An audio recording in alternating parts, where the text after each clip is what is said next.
Mga kababayan, good morning. It's Sunday morning today. Kumusta po kayo? Kumusta ang buhay-buhay natin? Ngayon, Sunday morning, maglalakad-lakad muna tayo. Gagawin muna natin yung morning walk natin. Yeah. Habang maglalakad tayo, magkwentuhan tayo. It's Sunday morning, kailangan natin maglakad-lakad.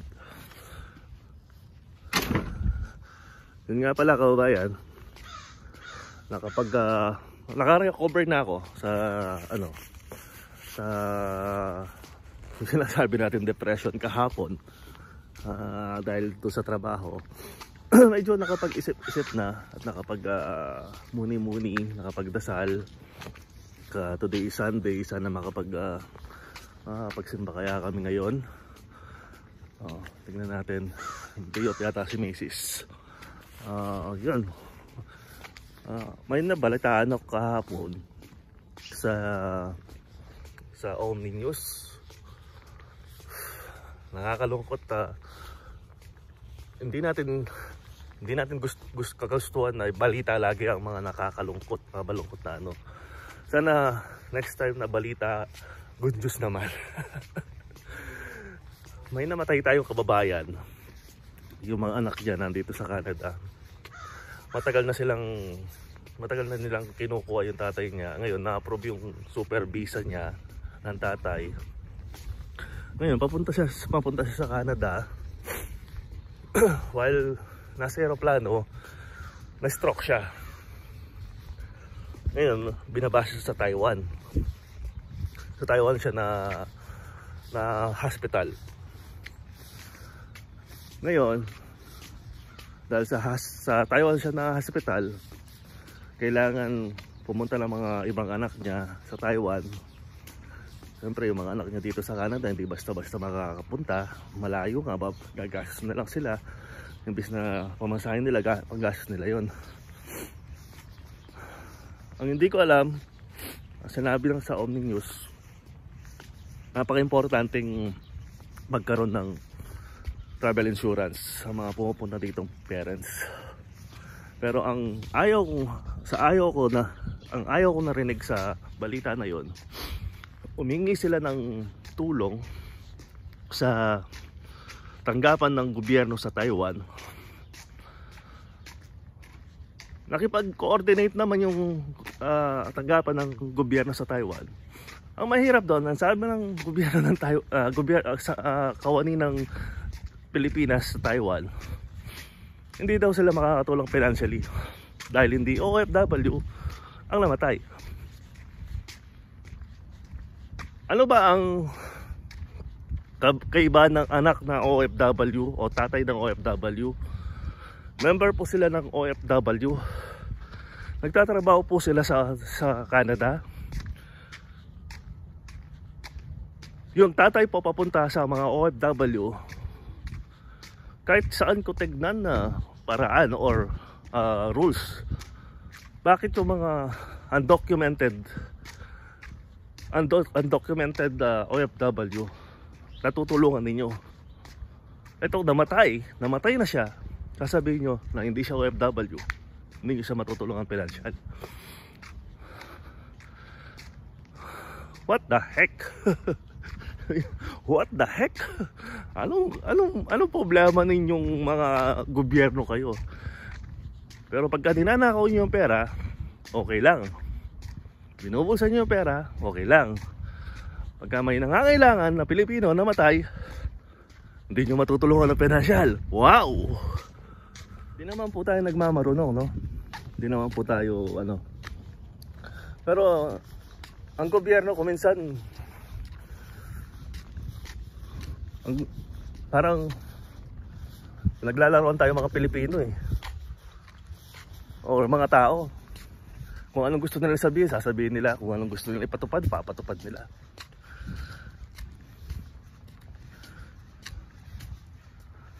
Pare-paras lang yata sa Canada at sa Pilipinas Ang hirap ng sumusunod sa gobyerno. Ako kung nagtatrabaho ako sa gobyerno, Hindi ko pera to, hindi ko anong tawag doon?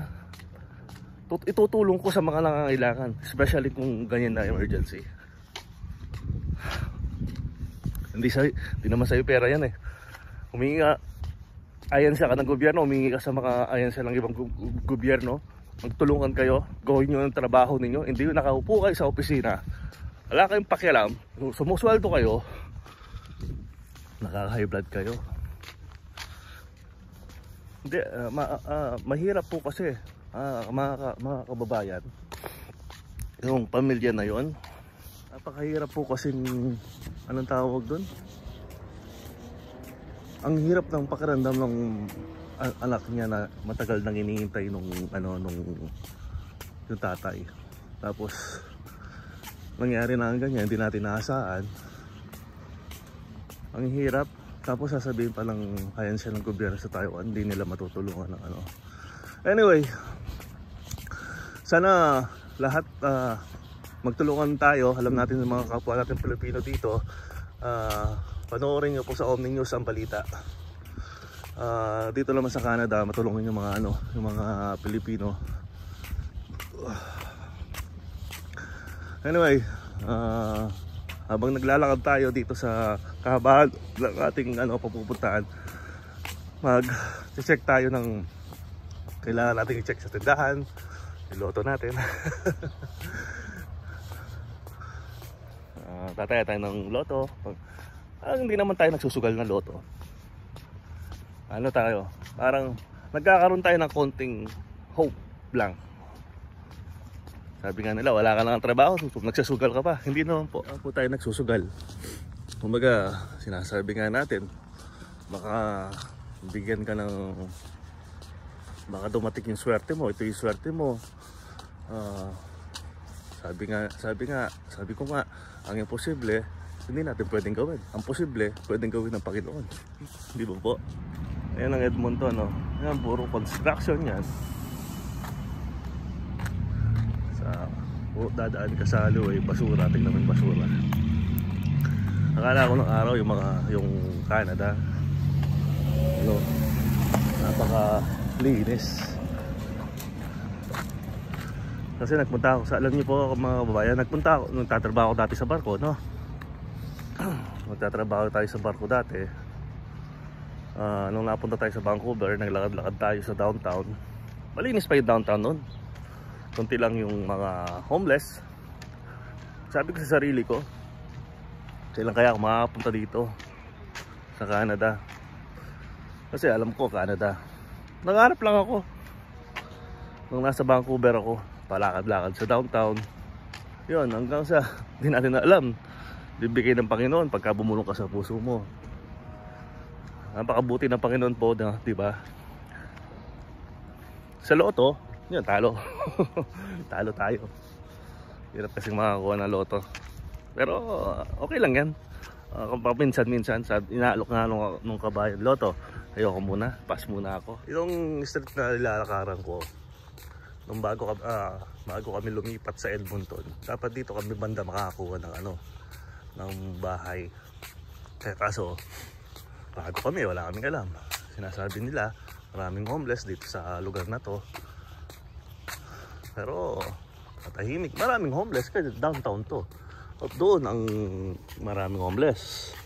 Dito bihira lang. Tsaka hindi naman sila hindi naman sila nananakit. Kaya dito kami lumipat. Kaya lang ngayon, malapit pa rin, 10 minutes pa rin yung trabaho ni Mrs.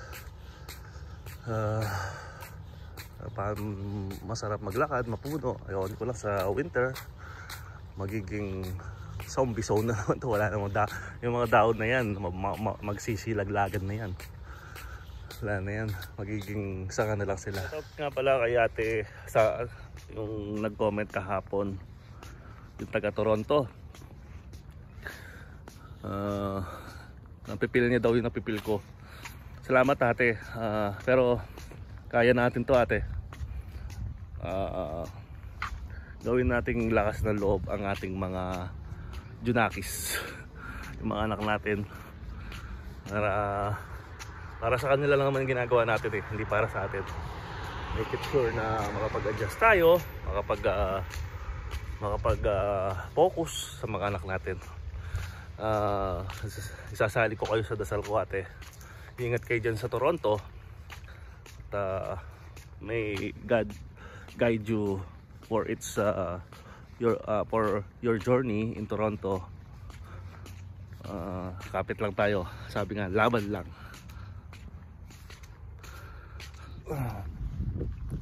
Balak sana ako magbenta ng kalakal ngayon. Kaya lang Sunday pala.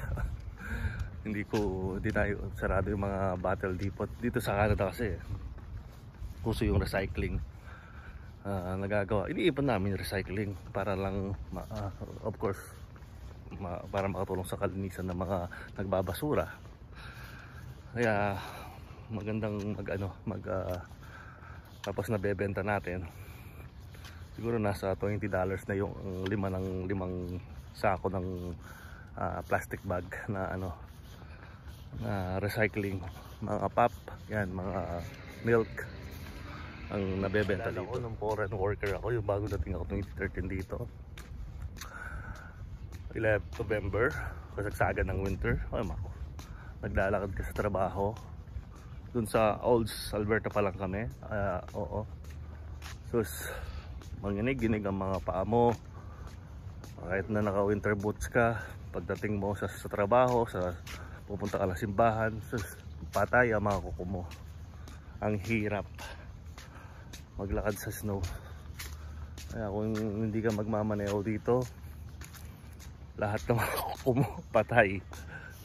Ito, nakarating na tayo dito sa bahay. Kaya muna tayo.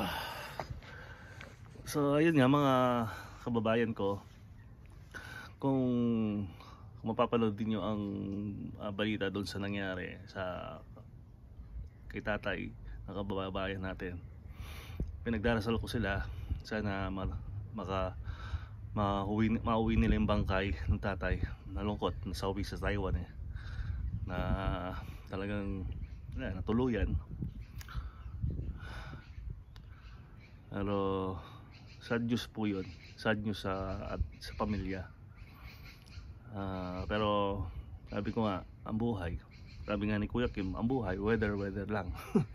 Hindi natin alam kung kailan tayo mawawala, kaya mas magandang gumawa tayo ng kabutihan habang nabubuhay tayo. Ang buhay may maitli lang, short lang ang buhay.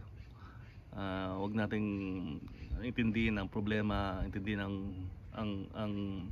ang stress sa buhay. Ang Panginoon ang bahala sa atin. Ang importante, nakagawa tayo ng kagandahan loob. Katulad ko, yung mission ko lang sa ganitong gawain kong pag-vlog, makakuha ng sapat na pondo sa YouTube at makatulong din sa mga kababayan natin. Malay mo someday maging tayo ni Mr. Beast or whatever, hindi na nakaharap ng million na subscriber. Kung pwedeng ma-subscribe nyo ang aking YouTube channel, ang purpose lang naman makatulong sa mga kababayan natin dito sa Canada. Of course, pagkasaswerte maraming tutulong din tayo sa Pilipinas. Si Jordan tutulog pa kasi nandyan yung nanay niya, kaya hindi siya iyak ngayon. Kasi atin na niya tuwing umiiyak, tuwing umiiyak siya.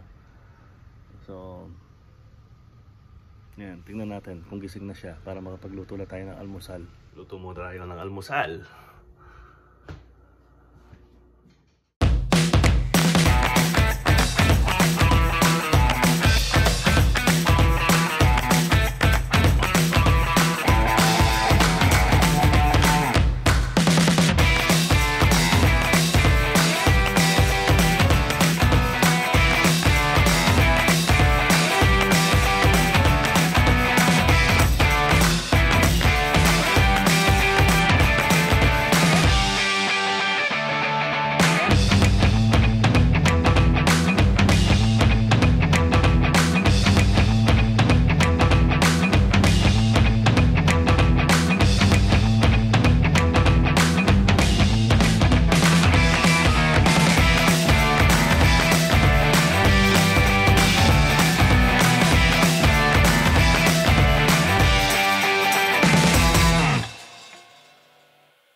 So, yan. Katatapos lang namin mag-almusal. Grabe.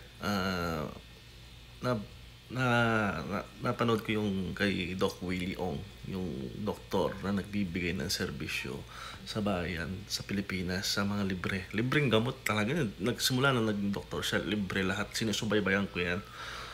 Yun nga, tumakbo siya ng pagka-senador, natalo siya. Tumakbo siya ng pagka-vice president, natalo siya. Ganyan po talaga siguro, no?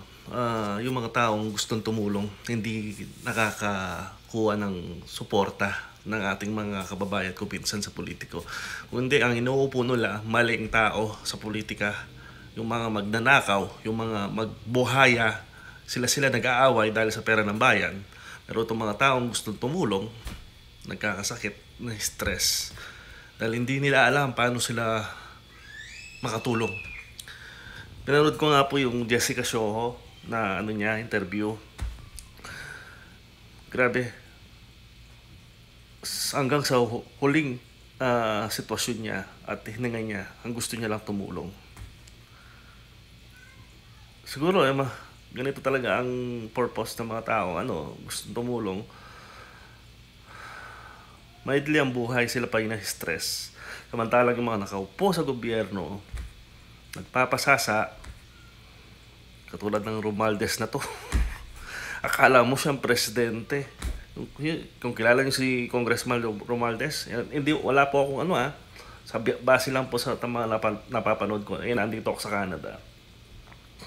Pinag-aawa niya ng mga budget, ayaw release yung pera, gustong gamitin yung mga budget na pondo sa ibang Malinaw naman po, mga kababayan. Tayo mga ordinaryong tao gusto natin tumulong. Yung mga mayayaman na nasa politika, gusto magnakaw. Totoo ang sinasabi ni Dr. Willie Ong, na ngayon nasa Singapore siya. Mamamatay ka na lang sa Pilipinas pagka nagkasakit ka. Kasi ang bagal na sistema ng natin, healthcare natin. Isipin mo, dito sa Canada, nagkaroon ka ng malubhang tawag doon, karamdaman. Nandyan na lahat, CT scan, PET scan, MRI, sunod-sunod na yan, gagawin na yan, ititreat na yan, gagawin na, ipoprocedure na para malaman kung talagang anong sitwasyon mo. Sa Pilipinas, may pera ka, mamamatay ka na lang dahil walang yung kabulukan ng sistema natin sa Pilipinas dahil sa mga politiko sa atin. Sabi ko nga, mayaman ng Pilipinas eh. Tingnan mo si Vico Soto. Mapapagawa niya yung instant na nila municipality hall. 9 billion. Pinag-aralan niya. Ang dami palang pera pumapasok. Yan ang dapat mga politika. Yung mga katulad ni Vico Soto. Ewan ko lang, si Yorme, yan, ang mayor ko sa Minalin, si Philip. Yan dapat ang mga nakaposisyon. Kaya mga kababayan, matuto na tayo. Yung mga tradisyon na politiko, huwag na natin silang iboto. Alisin na natin sila. Yan lang magiging magiging solusyon natin. Alisin na ang mga trapo sa politiko. Yung mga gustong tumulong, sila ang salpak ilagay natin. Sinasabi nila wala silang alam sa batas. Madali na pag-aralan ng batas. Ang batas na sinasabi nila, pinapaikot tayo. Mga pinag-aaralan ng batas, pinapaikot lang tayo. Gumagawa sila ng batas para sa sarili nila, proteksyon nila. Hindi po. Ang taong gustong tumulong, ang batas na pagtulong ang gagawin. So, ayoko mapakita sa vlog na to. Na-stress ako sa mga pinapanood ko. Kung minsan na-stress ako sa mga pinapanood ko. Alam niyo po, kung one snap sabihin ng Panginoon, baguhin niya yung uunahin niya yung mga politikong talagang magnanakaw. So, maraming salamat po mga kababayan. Hanggang dito na lang yung vlog natin. At sana mag-ingat po tayo kung nasan man tayo. Yun nga po, ang vlog na to, pag-share lang ng mga buhay-buhay natin. At of course, balita sa mga kapaligiran. Sana kung ano man sitwasyon natin ngayon, magdasal lang po tayo ang Panginoon na makakatulong sa atin. God bless everyone. Don't forget to like and subscribe and share my channel. Thank you very much. God bless. Thank you nga pala sa mga bagong subscriber natin. Ingat po kayo.